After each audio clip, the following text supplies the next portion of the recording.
while building the solutions by the companies or anyone, you should have educationalists, you should have the advisor who knows pros and cons, who knows what will happen on the ground when we introduce these type of technology.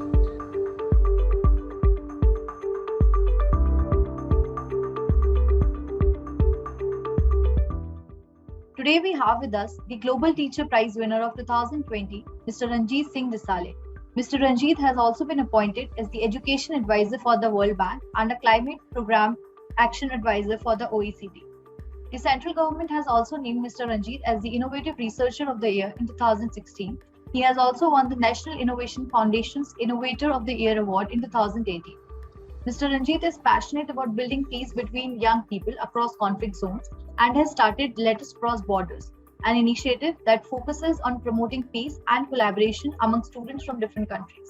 He is most well known for demonstrating scientific experiments to the students from the science lab he has built at his home. Mr. Ranjit has taught an incredible 85,000 plus students from 1,400 classrooms in 83 countries via these virtual lessons. He is the teacher and foundational leader bringing technology and education to students all over the world. Thank you so much for joining us today, sir. It's lovely to have you here with us, and I'm really looking forward to our conversation. Thank you. Thank you so much, Isha, for such a warm welcome. I'm so happy to share my journey, my experiences with all the dignitaries, those who are listening today. So to begin with, sir, you initially wanted to be an IT engineer, but you ended up being a pioneer in girls' education. So what was it about the domain of education that motivated you to work in it? Could you please walk us through your journey as a teacher? You may call me as an accidental teacher. I never thought of being a teacher. I'm a huge fan of technology since childhood. And as a tech savvy student who likes more innovating more things in technology. So obviously my intention was to join engineering college as an IT engineer there. So that was my dream in the childhood. And I did the same. I joined engineering college after just pursuing the 12th exam and passing the common entrance exam. But there I had to face the bullying and ragging by the colleagues, and I was totally demoralized. I didn't know what to do, how to tackle these situations. So I came back to home for some time, and I was just initially thinking to join the new engineering college next year because I have just lost my 6 months of academic year. So it's better to take a rest now. It's for just refresh our minds and then rejoin the new engineering college next year. So this was my initial plan. At the age of 18, your parents, really worried about your future. And the same thing about my parents as well. So my father, who was a teacher, so he thought, Ranjit, you will be sitting at home and doing nothing, just, sitting at home. So he know what happens when a child or a guy who sit at home without doing any study or whatever. It's like empty mind is always devil's house. So my father advised me, you just join engineering instead of engineering college, just go in the teachers training college there. And then later on, if you think that you are enjoying, you can continue. Otherwise, you have option to rejoin the engineering college. So with the reluctant mind, I was hesitated what to do. But he pushed me, no, you don't have, just go there. And this is how I just joined in the teachers training college here in Solapur. And those 6 months, I experienced what change teachers can bring in the life of students and how important role teachers are playing in shaping the future of every student. And there I realized my teachers filled a pure passion in me, passion to redefine ourselves, research ourselves, and to contribute for the community. So after experiencing that, and I was experienced, I'm enjoying those 6 months. So I decided I will continue this. And then after completing my diploma, I got a job in Jilla Parishad Primary School, Paritiwadi, where I'm still teaching. So why I'm coming here, why I joined this field of education when I have a completely different background. So only thing, those 6 months actually changed me throughout. The way I'm talking with each and everyone, feeling more confident, express myself more confidently, never giving up our attitude. So all these qualities actually, all these things come from the teachers training college. So I thought if those 6 months could change my life, it's better to now give it back to the society and change the lives of many students, those who need great teachers, those who are less privileged than others. So it's better to work in such an area where we needs to uplift their confidence, uplift their status. And that's why I decided to become a teacher. And this is how I came into this field. It's incredible to hear your story, sir, and thank you so much for sharing that with us. And I think you have taken a right decision to become a teacher because you have done some remarkable work in the education sector, and we do need people like you who are the true agents of change. So thanks a lot for sharing that. So to move forward, since national education policy has come in 2020, everybody is talking about it being a visionary document, and there are a lot of changes that has been laid out in that particular document. What, according to you, are some changes in line with National Education Policy 2020 that can help empower the teachers and improve the learning outcomes of the students?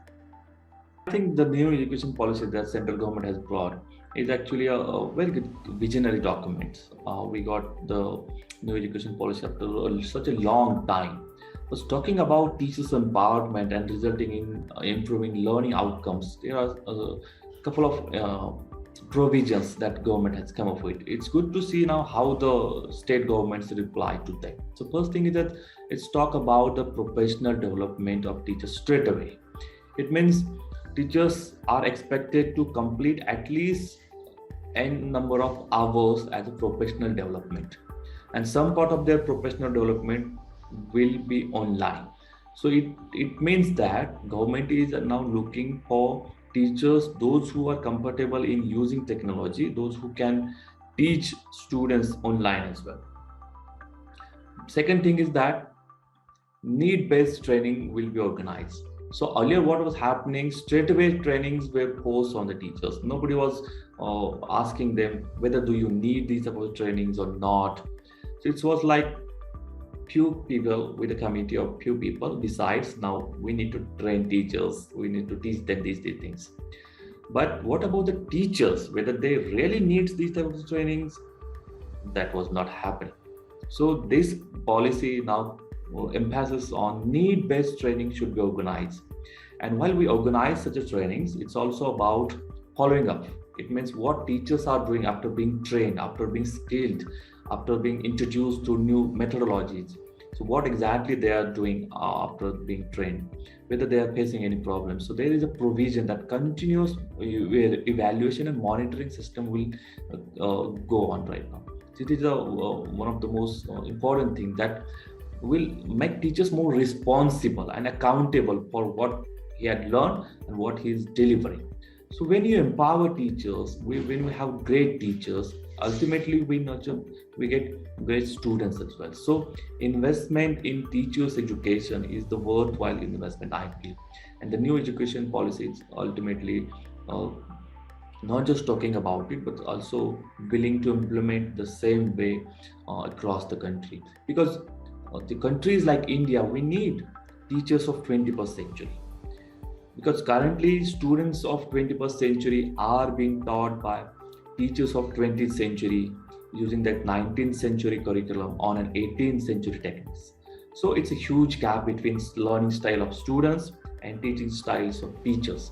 So this education policy is helping teachers to bridge that gap and make them a teachers of 21st century. It's talk about their professional development. It's talk about environment, how teaching should happen in the classroom, what should be the learning environment in the classrooms.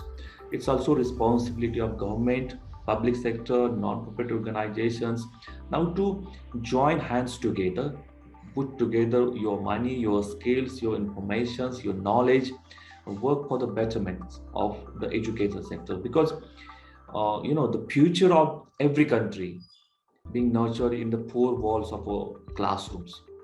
And there we need to invest a lot. And I think this education policy more and more emphasis on teachers development. Also, it's talk about recruitment and transfer processes. It's an administrative process, but this also impact a lot on teachers improvement and performances as well.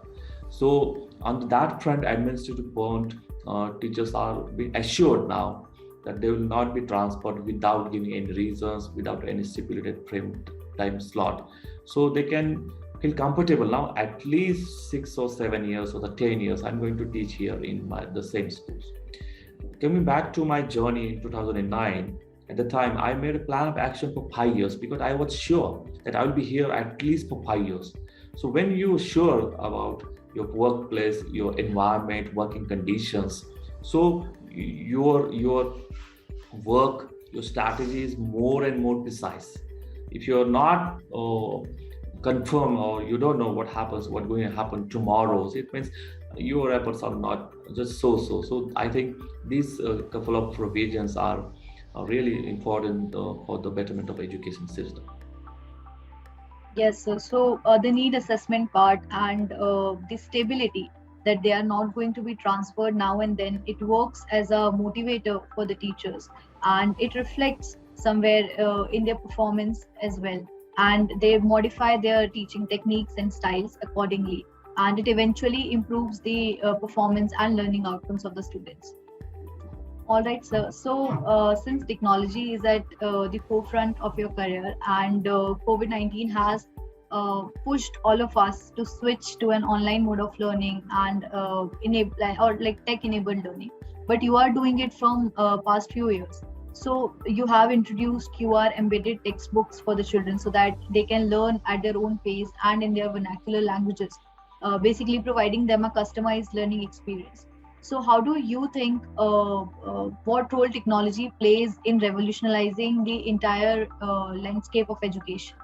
Technology has shown us how important it is in the education. It's just about COVID. COVID has shown us that we need to shift from now face-to-face teaching to online teachings, and we never thought of it. Initially, at the beginning of 21st century, so technology was introduced in education, but it was more of subsidiary or the alternatives, not on in the mainstream teaching style. So COVID has brought technology now in the middle of education system. We must now empower teachers to use technology. So what change technology can bring in education is very important. We need to discuss about it and how technology is helping teachers and how it is being used. These are a couple of things we need to focus on. So first thing, we need teachers, those who are comfortable using technology. It's true that technology will not replace a teacher, but teachers, those who are using technology, may replace those who are not using it. For example, take example of a couple of edtech companies like Byju's, Vedantu's. They do have the teachers as well, but the teachers are comfortable and well equipped, well skilled with technology.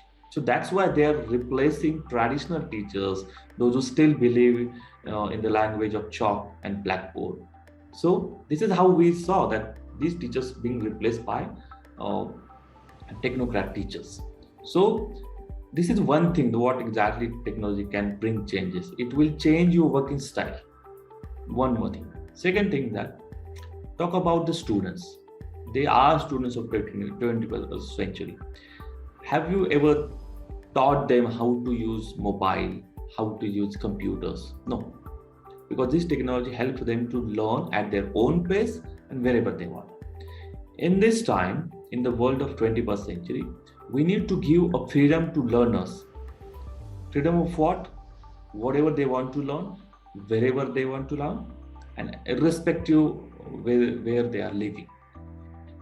Currently, our education system is more time bounded and what do you say, the place bounded as well, bounded by the geographical areas. It means students in Paritewadi cannot be taught by best teacher in other cities and other countries.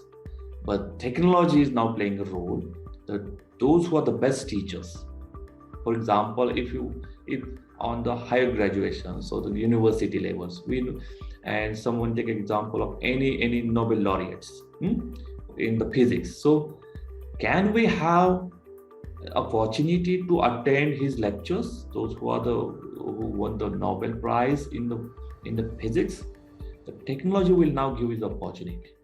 It means students will get to know and to understand and to learn from the experts. It will bridge geographical location gap. Second thing, in terms of teachers will not need to limit themselves within the four walls of the classrooms. The world is now your classrooms. If you think that you are the best teacher, you are engaging students virtually, you have the best teaching methodologies and teaching techniques, you don't have to limit yourself within those four walls of the classrooms. The world is open. So this is how teachers can. Ranjit sitting in the Paritewadi.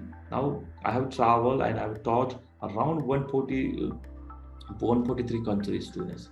So this is how I can use technology to reach out and to share my learning styles, my experiences, my knowledge, skills.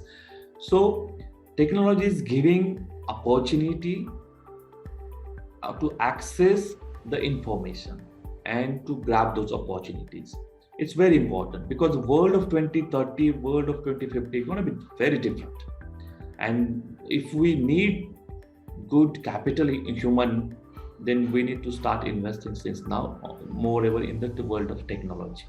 So talking about how technology being used, it's also important because technology is not like if you just throw technology on a problem, it will solve the problems. No, it will not. We need a human being, good humans, good tech savvy teachers, those who know how to use technology to make learning more better, more impactful, and students ease the learning of students much better. So this is how where we need trained teachers. They know how to use technology because there are so many things happening and so many things being talked about the technology. Some pros and cons are there. So while this generation of 21st century going to be using technology, we need to teach them what is the good, what is bad, what should be done in the virtual field, virtual era, and what should not be done. So cyber security also comes to play their crucial role. So all these things when we talk about, and this will also help you to understand what role technology is going to play. Now the new technologies and new innovations like artificial intelligence, machine learning, all these things are going to impact on teaching style as well, because we cannot separate technology, teaching or education from the society. Whatever is happening, whatever the changes are happening in the society, they're going to be reflect in the classrooms as well. So I think these explanations or these things will help you understand what role technology is going to play. I think currently COVID has brought it in the mainstream. It's good to see how teachers and this education system takes it further. Thank you so much for sharing that, sir. And I think I agree that technology does play a crucial role in the overall development of a child. And having said that, it is also widening the digital divide, and it is excluding a lot of students who live in the rural and remote areas of our country who do not have access to the smartphones or internet connectivity, and they struggle a lot to continue their online education. So what do you think, how can we bridge that gap? What can we do to overcome these kind of challenges? Now, just forget about the technology and talk about the traditional teaching methodology and thing. At that time, there was a divide in terms of learning style, divide in terms of accessing the educations. So it means problems will be there. Only thing is that how we can assure at least 90% or 95% students could get access to this. It's true that around 56% of the world is still lacking without accessing the internet. It means when you talk about the technology, talk about the internet, it's not everyone's cup of tea. We need to pay the pay for the accessing it, pay to purchase the devices, and the internet cost as well. So there are so many things. In India, government has come up with the Right to Education Act 2009, and it's always talks about the free and quality education for each and every students. But in the world of in the era of COVID-19, education was not free. It means students, even sitting at home, they need to pay for the internet. The families have to purchase the devices. So what about the government? They haven't given them access or subsidized devices. We are giving around 2,000 rupees for the farmers, and the scheme is called as Krushi Sanman Yojana, or the Farmers Sanman Yojana. We are respecting farmers because they are actually giving us the food. But at the same time, we should also invest in education in the students. Can't we have a scheme like Student Sanman Yojana, and we are giving them subsidized devices or 2,000 rupees for the internet access? Or can't we have the government agencies like BSNL offering free internet SIM cards, free SIM cards for the students to access internet? So this is how we can bridge that digital divide. Solutions are there. It's always about your passion, your willingness, whether you want to just talk about those problems or whether you want to solve those problems. I always believe that rather than talking about the problems, we should talk about the solutions. Let's come together on the platform like CSR Box. Come together, discuss about the solutions. What are the feasible solutions? Because for the talking about the problems, discussing about the problems, you don't need a great mind. But when we talk about the solutions, we need problem solvers, creative thinkers, and those creative thinkers being nurtured in the classrooms. So I think it's a fact, but it doesn't mean that we should remain it as always the fact. For example, right now we know the fact that around 56% population is not accessing the internet devices. It means then gradually we can set up targets. Next year we will achieve it by 60%, then 65%. So set up targets, and government tackling the huge masses, they can make it happen because it's all about their willing power. Other countries, if you look at the Western countries in Europe or in American countries, they haven't talked about this, because even in the US, you cannot claim that everyone is accessing the devices. Digital device is also there, but they come up with the blended mode of teaching, where partial part of teaching is happening online, partial is on in the offline mode. So it's not like always good and bad. It's not always right and wrong. There should be a golden point should be there, and in the education it should be there. So I think when we know that we don't have internet access, I initiated a project with Exim Bank under the CSR fund. We call it Saksham. So we have a mobile van of around 40 tablets are there, and around 1,000 and 1,800 girls being reached and accessing these devices. Every day our van is going to 7 villages, and every student is accessing the digital content. When we talk about digital education and technology, we think that every time we need access. No. When we interacting with teachers, when we want to ask them questions, that time you need a technology. Otherwise, your learning happens in the offline mode. You don't need any time the teachers and the internet every time.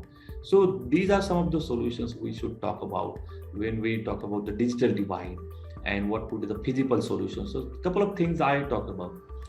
Kenya was the only country in the world in 2020 when they announced this digital divide is actually not helping them, because when they shift from face-to-face to online teaching, and they saw that it's increasing the gap between those who access and those who couldn't. So they have stopped using the online classes and they stopped.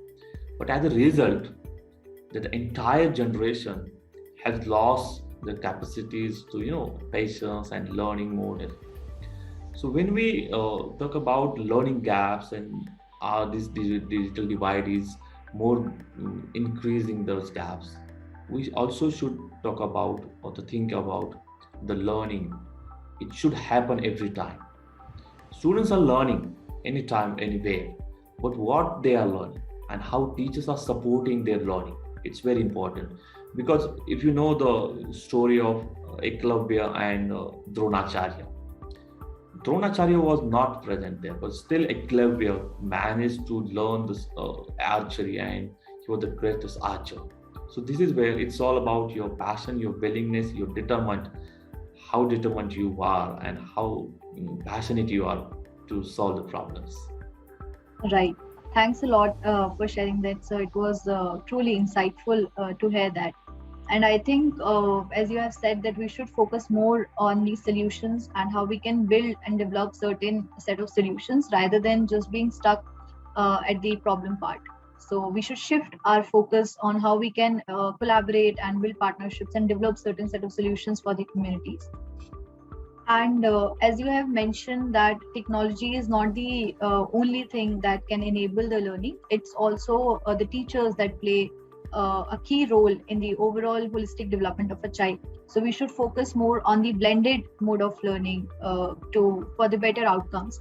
On the similar lines, I would like to ask, do you think the current rate at which all the edtech and other innovations are flooding the education space will lead to an improved education system? Or is there a need for change in the approach, and we should revive the older and much more sustainable model alongside tech? Could you shed some comments on that? EdTech companies coming with their solutions, but their solutions, because they are EdTech companies, their solutions will all about the technology and more facilities, new gadgets will be there.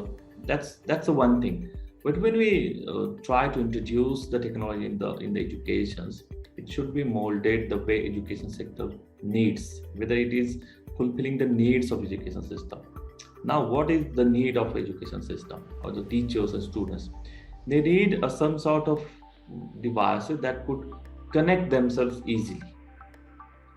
And this is not happening in the rural part. So students sitting at homes, teachers sitting in the cities.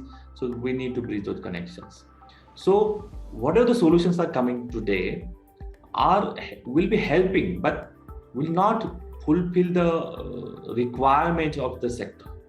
So what could be the better solutions? I think just about needs, analyzing those needs, and then coming up with the solutions. It will be the good strategies to introduce the technology in the educations, irrespective whether the companies are coming up or any non-profit organization coming with the better solutions.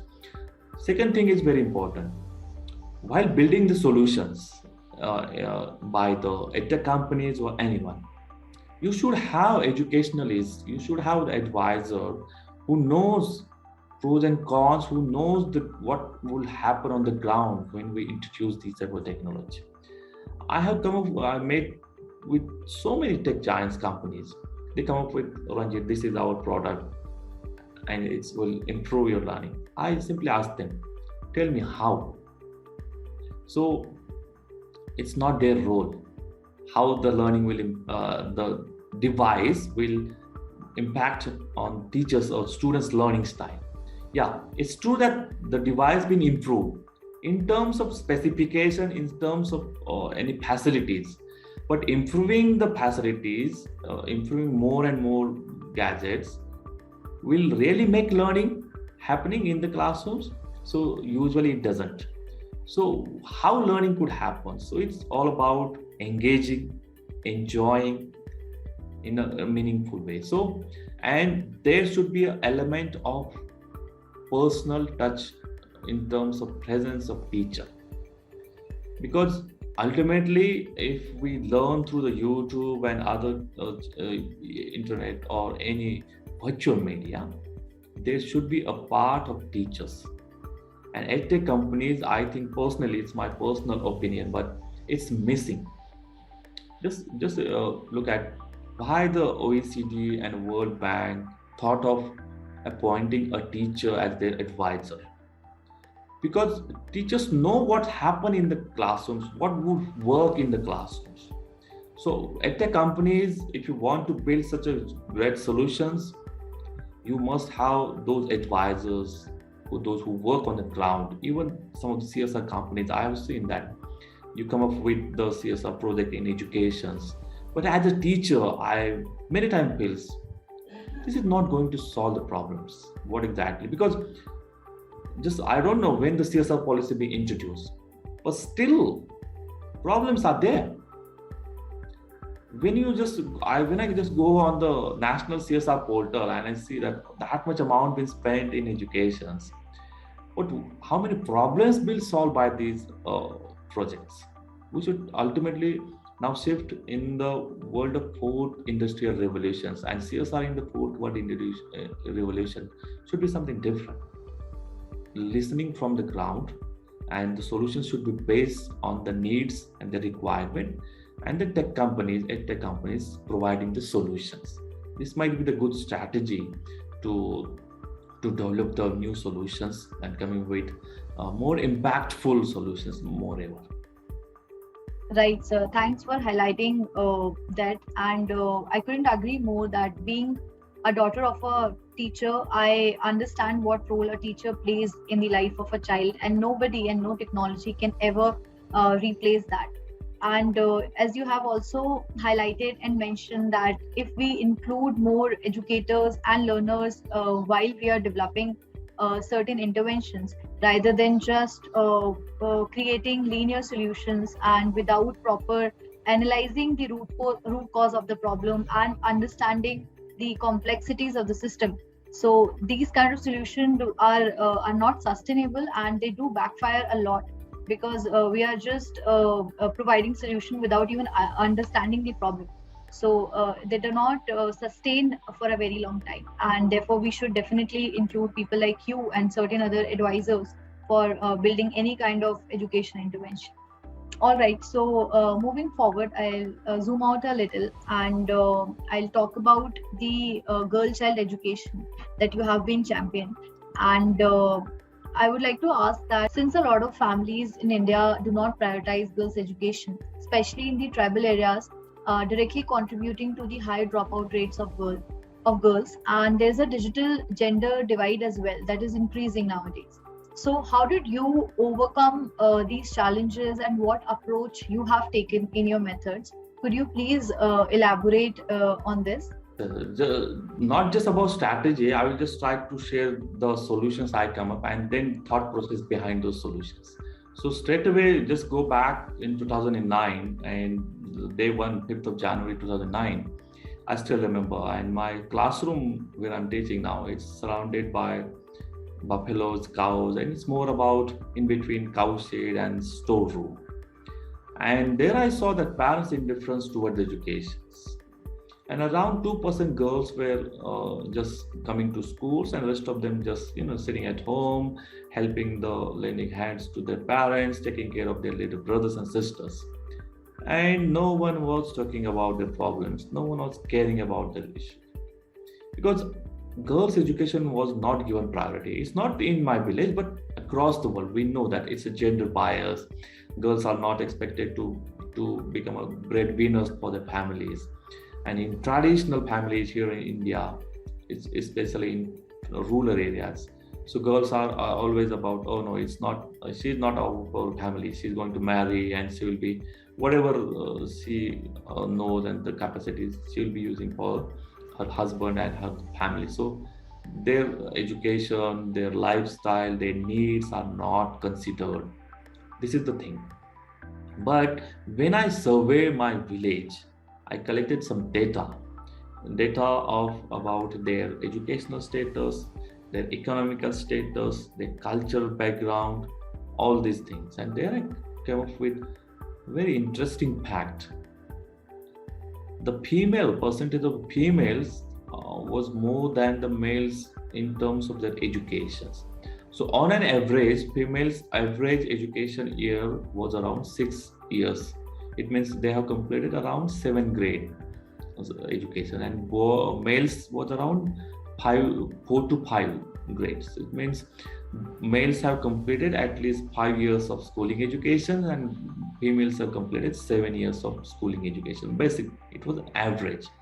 So I thought that this is where I should take a help for females, especially females in education system in my teaching learning style. And I initiated a project called as Alarm on, TV Off. So I had set up an alarm on schools building, and that goes rings at 7 p.m. every night. So this is an indication for parents and families. Now stop working. Now sit together with your kids and help them in completing their homework. Ask them the questions: what happened in the classrooms, what you did, what you liked, what you didn't like, what you're gonna do tomorrow. These type of things. It's more about taking responsibilities and ownership of their own kids. Females were more, what you can say, responsible, accountable, and they feel, oh, we are responsible. Not a teacher is only responsible person for future of our kids. We should be taken as responsible. So females started taking the responsibilities. When you trust on any girl child or any woman, she feels motivated, she feels inspired, and she takes more responsibility on her. I experienced that. Second thing is that how to pursue the families that girls' education also matters. We should give them. So my strategy was very simple. I was inviting girls nearby villages, those who were educated, those who did something different. They were just coming to my school and sharing their experiences, how education has made some changes, how education had changed their life throughout, and what status, what achieved by them. And at the end of our sessions, I simply was asking questions to families. Whether do you want your kids to do the same things that the girls had done, or you want to do the same thing that you are doing now? It means you want your kids to do the farming or to do something that she is doing right now. And if that girl can do, why not yours? Only thing is that her family, her fathers have invested in educations, and now look at the returns. So now she can handle both families, her parents and her husband's family as well. So this is how girls' education is important. And after experiencing that, then they realize, oh, it's better to send the girls in the classrooms. And the girls were enjoying. I use the technology of QR codes just because to help my girl child, even sitting at home, they could access my internet, they could access my digital content. And this helped every girl, not only in my state, but not in my school, but across the country. Those who still sitting at home, still they were accessing the digital content and started their learning. So I think girls' education is not just about getting them in the classrooms. It's always about feeling them safe and secure in the class, in the community. It's also about unleashing their potentials. Their potential hasn't been unleashed yet. Even we now see that girls are everywhere, they're dominating and they're empowering the community. But what percentage of girls? Very low. So we should now move ahead with supporting girls' education, advocating their girls' education. Because when some pandemic and some unprecedented times happens like COVID, girls are the first who being removed from the schools. And the girls are the last one who come back to school. Even I have seen that so many families, educated families, they're not giving internet devices to their girls, but giving more importance to the boys. This should be changed. This should be changed by what? By action of ourselves, not just talk about it. Rather than talking too much about it, I started from own experience and just experience, because I more believe in acceptance principle. When the change is accepted by the community, the result is better. When you just force, when you just throw a change on them, then there will be counterpart, or there will be reactions to any actions. So my strategy was very simple: let them accept. I was patient. I know, because this change will not happen at night, in the night throughout. No, it will take some time, but gradually the change will happen. Only thing is that we should trust ourselves, believe in our capacities, that it will happen. Thank you so much for sharing that, sir. It's wonderful to hear the strategy that you have adopted to involve the communities in developing any kind of intervention and solution, and sharing your personal experiences and involving them at every step of the solution is a key to bring that sustainable change, I would say, because nowadays most of the organizations or individuals, we just enter the communities without even understanding their problems, their challenges, and we try to sort of force our perspective and our solution on them without understanding what do they want, and how could they help us in bringing that change for themselves. So it's important to build that connect and to build that trust with the communities and involve them thoroughly in while developing any sort of interventions to bring sustainable change. Okay, sir. So that brings me to our last question for today. And you have already shared this, but I would still like to ask and emphasize that since you have spent considerable time in the domain of education and you have seen the changes upfront, what would you say are the challenges that an organization or an individual faces or they might face when wanting to disseminate education, and what is the way forward? I learned so many things, and what should be the takeaways from education system. I experienced, because my journey begins in teachers training college, and some of the takeaways I took from there, that be a change maker, and you are the change maker of yourself. When you change yourself, it means you have the ability to change the others. This is the one thing that teachers and everyone should keep in mind, that while tackling the issues and problems in education system, look what education system can do. It actually enables the growth of any country, and it provides the human capital that country needs. So in that point, education system or the sector is very important, right? But only thing is that we need great teachers. How many of you, the young generation, thought of being a teacher? Teachers are not respected the way they should be. The Global Teacher Prize is not just about recognizing my work or anyone. It's also about shining lights on teachers and giving them respect that they deserve. We should come up with these type of things, that where communities, companies, society, government start respecting teachers. Just go back when we were at the childhood and how we were respecting our teachers, and look at the performance of those teachers and talk about the today's performance. So I think only thing is that start respecting teachers, start believing in them and supporting in them. In last 70 years, we just talk about the teachers and teachers, but haven't thought of supporting them, haven't thought of respecting them. Government and other sectors, we are throwing so many administrative works on them. But what about their performance? I would like to compare not Indian, but any cricket team with the teachers team. 11 players are being supported by coaches, main coach, batting coach, bowling coach, performance enhancing coach, physios.